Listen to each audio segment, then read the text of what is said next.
Welcome to the Real Estate Investing Club. This is the place everyday real estate investors gather to share their best stories, biggest insights, and favorite tactics to grow a portfolio of cash-flowing properties in today's market. Here's your host, Gabe Peterson.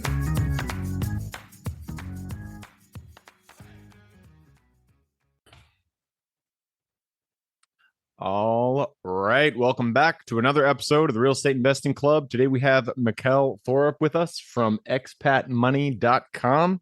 Mikkel is here to talk to us about international investing and the implications both on the tax side, all the different implications that happens once you actually own real estate outside of the United States, which is something, I've been looking into myself. And so it's a super interesting topic, especially if you want to buy that, that beach property out there, maybe in the Bahamas, who knows? But Mikkel, thank you very much for hopping on the show today. Pleasure's all mine. Thanks very much for having me, Gabe. Absolutely. I told you before we got on here, we'd like to start with stories. So why don't you take us back to the beginning? How'd you get started in real estate and in the international world itself? Sure. I'll have to go quite far back for mine, but I'll try to keep it as brief as possible. Basically, when I was a child, I was diagnosed with a learning disability. And what happened, Gabe, was they pulled me out of school and they sat me down in a little room, and there was the teacher and the principal and vice principal, something like that. And they said, Mikkel, something doesn't work quite right with your brain. And what we want to do is send you to a special school for special boys. All right, thanks. So that's what I did. Every day for 3 years, I got on a little white bus and I took the little white bus across town and I went to this quote unquote special school. Now, the only problem, Gabe, was it was actually not a special school. It was actually a regular school with a special class. So you can probably imagine what happened. I got in a lot of fights and I got picked on and I got bullied. Now, this is no woe is me, I'm a victim, poor Mikkel. I certainly don't subscribe to any of that. And I got hit and I hit back twice as hard. Like, I would not claim otherwise by any stretch of the imagination. But anyways, after 3 years, I got to go back to my neighborhood school and I thought, this is going to be amazing. My friends will have missed me so much. They're going to be so excited to see me. And once again, you can probably imagine what happened. I showed up on day one at school and all the kids started gossiping and whispering. Oh, I remember Mikkel. He went to some retard school. Nice. Thanks, guys. Very sensitive. Kids are very, sensitive human beings. I really appreciate that. But what it did was leave a really bad taste in my mouth for education, and specifically public education. So I stopped going to school, and then I would fail and they send me to summer school, and then I'd fail that and I wouldn't show up, and somehow they would let me squeak by. But long story short, I stopped going to school when I was 12 years old. I officially dropped out when I was 15, and I started traveling internationally a year or two after that. And when I started traveling the world and visiting all these new countries, I started meeting really incredible people who were living their lives and learning and experiencing the world completely different of what I ever expected. And it really showed me there's not only one way to go about things. And I started to experiment with different tax strategies and different investments. I was very much interested in these types of things. And that's what I've done for the last 22 years straight. I've been traveling and living abroad and investing abroad. So now I have visited, I think, 105, 110 countries. I've circumnavigated the globe over 400 times. I've lived in 9 different countries, and I built my entire business around these things. And a little side note, my horrible learning disability is dyslexia, which we now know in this day and age that it really is not a big deal whatsoever. It's actually kind of common. Lots of people have it, and it's not a reason to pull someone out of school. But Richard Branson, man, there you go. Yeah, he's one of my favorite entrepreneurs out there. Richard Branson, he has dyslexia. It's a totally normal thing. I'm sorry you had to go through that, but as I always say, struggles do make us stronger, and it sounds like it definitely made you stronger in the long run, and really got you set on quite an amazing journey. 15 is when you started your international traveling. That is definitely a young age. I dropped out at 15. I probably started traveling about a year or two after that, 16, 17, when I was out there solo traveling. But yeah, still as a teenager. Yeah, definitely young. What was your first country that you went out to? So I'm from Southwestern Ontario. So besides traveling around Canada or the United States, I did Ireland, England, and Wales. for a trip. And then shortly after that, I did all of Western Europe and I went to North Africa and I was in Morocco for 2 months. It was actually funny. I was probably about 19 at the time and I decided I wanted to go to Algeria. So I jumped on a camel and I took a camel 3 days across the Sahara Desert to Algeria. Oh, man. Jesus. That was in like 2001 or 2002 or something like that. I don't know. Like, yeah. I don't know if I do those anymore, but I was gonna say camel rides, while they do look cool, they definitely don't look comfortable. I would definitely prefer a car or a motorcycle or something like that. yeah, but reliable, very reliable in that situation. Yeah, But lots of crazy things I did at that age. Yep, definitely not going to break down on you. Well, yeah, that's very cool. I really like the start of your story. You kind of took a leap there. You went from, you got all this international experience. Do you love being international? And then you went into taxes. Like you liked the tax aspect of being international. How did you make that leap? What got you actually into the real estate side of things? So I wouldn't say that I liked the taxes. I hated the taxes, and that's why I got into tax planning, because I'm very libertarian and I've been very libertarian since I was before I knew what the word meant. So I've always done everything I possibly could to pay zero taxes. I've pretty much not paid taxes in 20 years, completely legally. And, it's kind of funny because I'm an international tax expert and I couldn't file a tax return to save my life because I haven't done one in like 20 years. I do the 40,000 foot view planning stage. Of course, I work with the lawyers, I work with the CPAs, and nothing I'm going to be saying today or we're going to be discussing is going to be international tax advice or tax advice of any kinds, you could say. But it was my absolute disdain for taxation that led me down this path. Understandable. Nobody really likes, paying taxes. And while it does, support a lot of good infrastructure out there in our country, it's not fun to have to write that check. So you really got into the tax side just because you kind of had an aversion to it. You wanted to understand it. And on the real estate side, I mean, I understand that there's a lot of benefits to it. So what are the benefits of investing internationally, from a tax perspective, from just kind of an overall perspective, from somebody in the US, in Canada? Why would they want to invest in, Georgia or Bali or something like that? Sure. A lot of the investing that I do with my clients is not just to have a return on capital, which is great. I fully support that. But what I'm actually looking for in a lot of the investments is that we can pair it with a residency or a citizenship. So residency is the legal right to live and work in that country. And specifically, it's a permanent residency, which is what we're looking for. And the citizenship is literally just that. You're a national of that country. You can say, I am Panamanian, I am Brazilian, I am Mexican.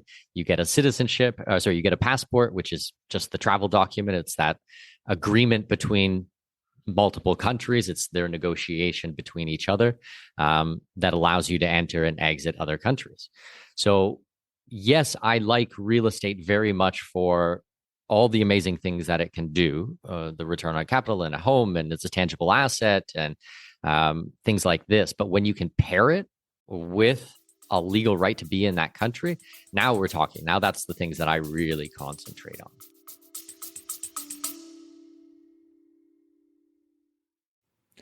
Before we continue on with today's guest, I want to tell you guys about a community I'm launching on School to help investors like yourself grow your own portfolio. In this community, you'll get access to all the docs I use, all the systems I've built, everything I've used to grow my own portfolio, as well as instructions and guidance on how to get out there and find great deals, how to finance those deals, and then how to manage them for great returns. Since we're just launching it, the price will be set at a measly $20 per month, and whatever price you join at is the price you'll have for life. We will be increasing the price as the group grows, so if you're at all interested in growing your portfolio along other investors, now is the time to join. I will put the link somewhere in the bio or on our podcast website at therealestateinvestingclub.com, so if you are interested, head on over there. With that said, let's get back to the podcast. Got you. So there's three things you meant. Well, I added one, but you mentioned residency, citizenship, and then I know you can get a travel visa. So citizenship is the most rights you can have in a country. And I didn't know you could extricate that from residency. So you can there. What are the layers of, I guess, access to a country? Is it those three: citizenship, residency, and then travel visa? Or Yeah. So we would do okay. So the most basic is you go to another country. We call it visa-free access. You don't need a special visa to enter the country.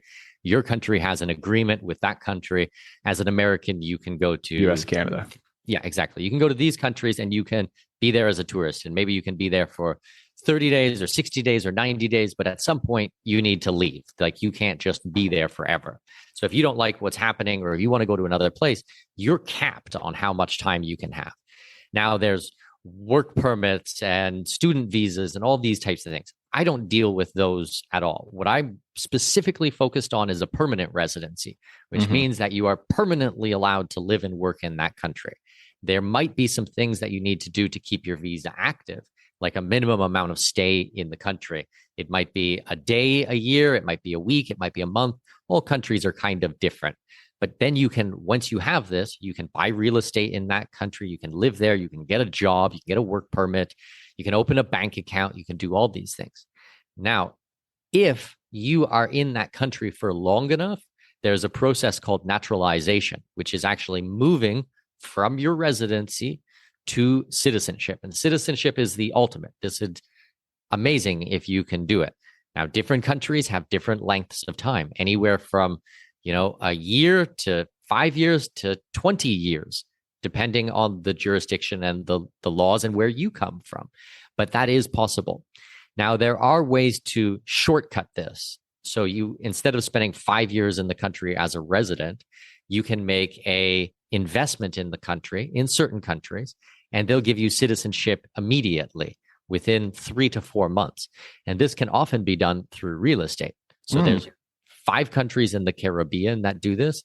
There's St. Kitts and Nevis, Antigua and Barbuda, Grenada, Dominica, and St. Lucia. All of these countries have some type of form of, it's called citizenship by investment. And some of these have a real estate component. So you can buy real estate in the country and get not only a residency, but also a citizenship and a passport. Turkey is another jurisdiction.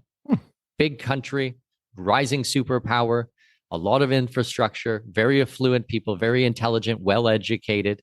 It's at the crossroads of many different places. You can get Turkish citizenship with an investment of 400,000 US dollars or more in real estate. And the cool thing there is actually it doesn't have to be a government approved project. It can be anywhere in the country. It can be on the beach. It can be Istanbul. It can be a condo. It can be land. There's so much flexibility.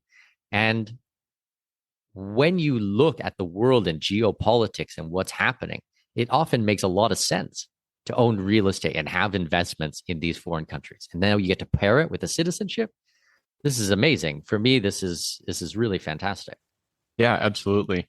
And we've had actually other investors come on the show who just focus on the investing, and they've mentioned countries in that area, in the area of Turkey, specifically Georgia. They said was in terms of ROI is just great. I guess they're just experiencing a lot of growth. Obviously, right now they're in the vicinity of the conflict, but it's still, I know that area has been growing pretty well. So 400,000. So that does not. You're not limited to a residence itself. It doesn't have to be a residential property. You could also buy commercial property. Correct. Yeah. Interesting. Huh. Well, I may have to go out and buy myself some Turkish property then. I wonder if I know that I focus on self-storage, and I know that pretty much the US is the only country that does that. Maybe I'll have to branch out there. Well, you let me know, because we're fully connected out there. I was in Turkey twice this year already, looking at real estate myself and going through the process. And I've had clients who have gone through it this year and are on their path to citizenship. And it's a good passport, actually. And it gets you access to countries that, as Canadians and Americans, we wouldn't normally have access to. Yep, absolutely. So what are, when you think about buying property in another country, what are the other obstacles that you generally see people run into? Language, local laws, that kind of stuff. Certainly, language is going to be one of the tricky ones. I always recommend people work with local representation. This is not your domestic market where you can do these things yourself. You're going to want to have a local lawyer who really understands it. You're going to want to work with a translator so that they can go through the contract with you so you fully understand what's going on. In some of these countries, not all of them, but in some of them, it really is the Wild West. So you have to be careful. On top of that, the other things that you really need to think about is that there's often not financing. I know in domestic markets, the first thing that people are looking at is how much financing they can get for it. Now, it might be possible if you are already a resident or a citizen of that country. But if you're just going in and you're just, foreign direct investment into the country, your chances of getting financing are very, very low. And certainly if you're using the real estate to get your residency or citizenship, there's going to be no way that you can do financing there. That makes sense, which is really disappointing because being able to finance something as an investor is one of the top things that I look for. So you can't bank finance something. Can you seller finance a property internationally? In a lot of cases, you can, but you have to be careful with the residencies and the citizenship because they're going to be looking at source of funds. So you're going to have to prove where the money comes from. And you do what's called KYC and AML, know your customer and anti-money laundering. So I'm not going to make a general statement that you can't anywhere, but it's becomes more difficult and there's more things that you need to look at. Yeah, that makes sense.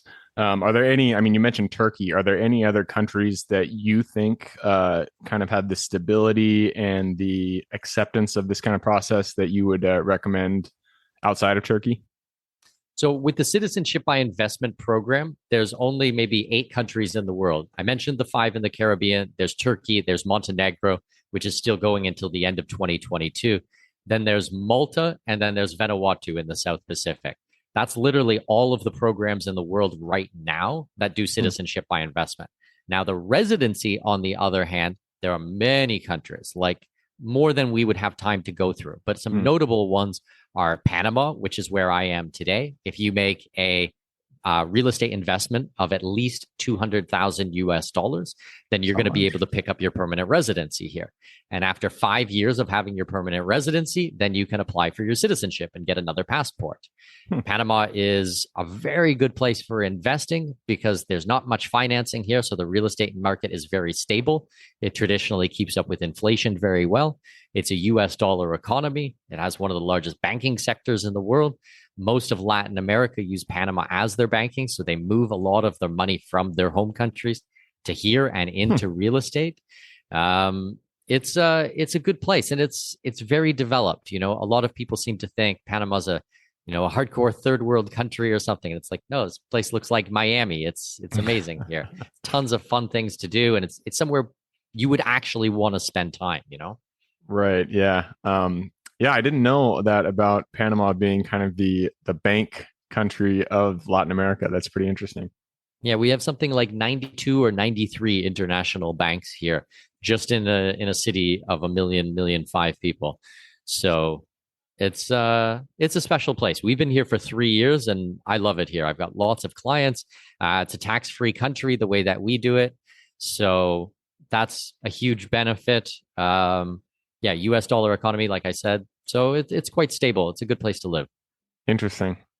Yeah, there's a lot of questions that kind of come up into my mind thinking about once you have permanent residency or citizenship in a country, how does your taxes, how are you affected by taxes in the US, all that stuff.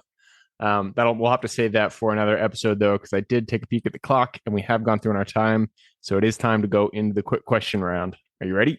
Let's do it. Let's do it. Starts with books or any form of education. Give me 2 recommendations, one for general life wisdom and one for real estate specific.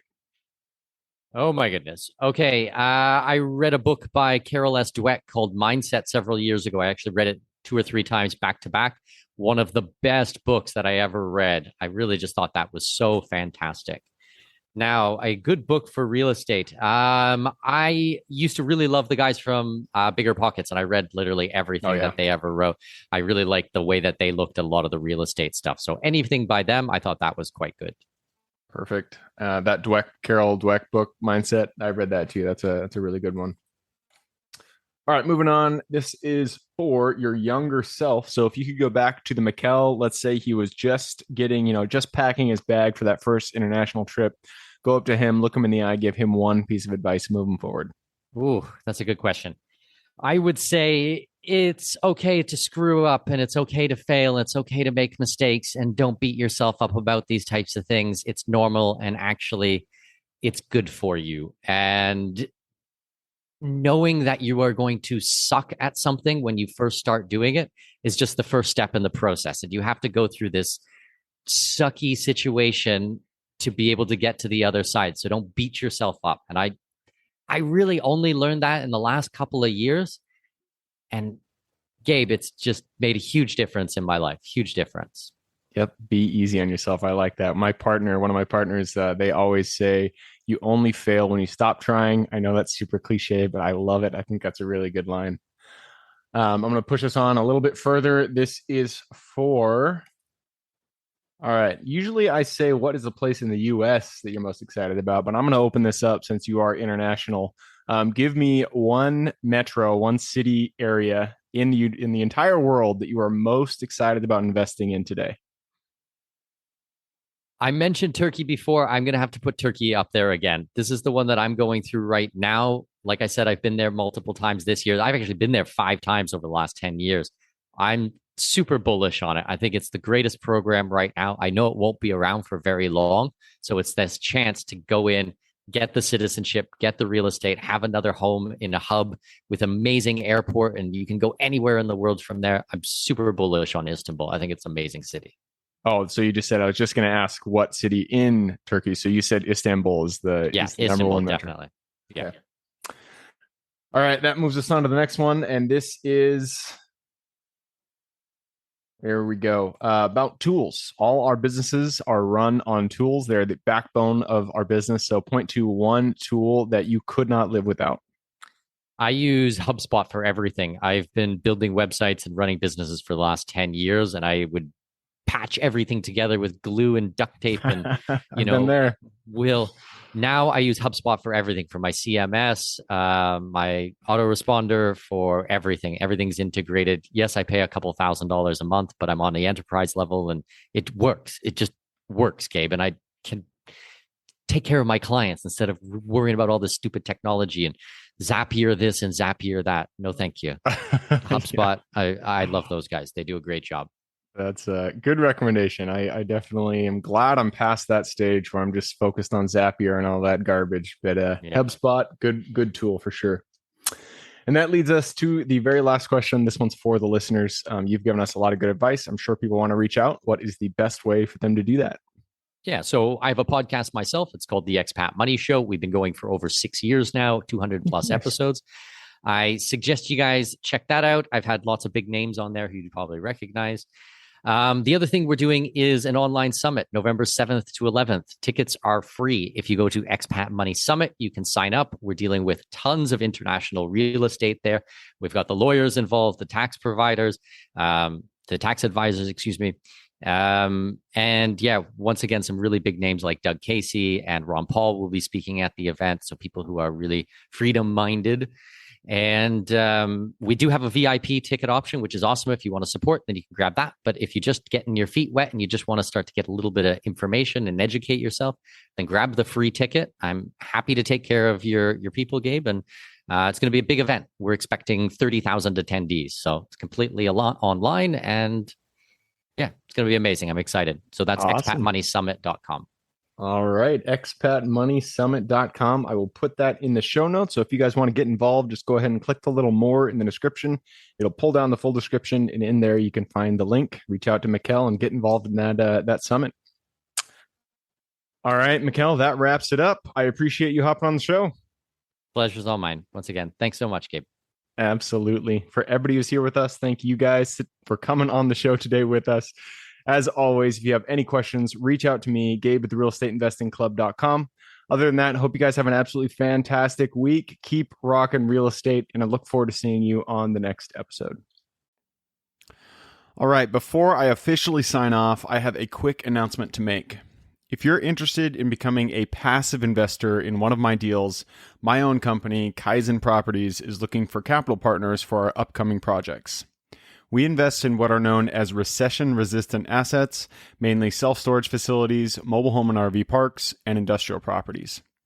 If you're interested in investing and would like to learn a little bit more about my company, our investing criteria, and some of the previous projects we've done, go to the Real Estate Investing Club podcast at therealestateinvestingclub.com and scroll all the way down to the bottom of the page. Click on the Invest With Us button. That'll pop up the investor form. Fill that out, and we will reach back out to you as soon as we can. Or if you prefer a little bit more of a personal touch, you can reach out to me at gabe@therealestateinvestingclub.com. So really, that is it. Again, it was a pleasure hanging out with you guys during this episode, and I look forward to seeing you on the next episode.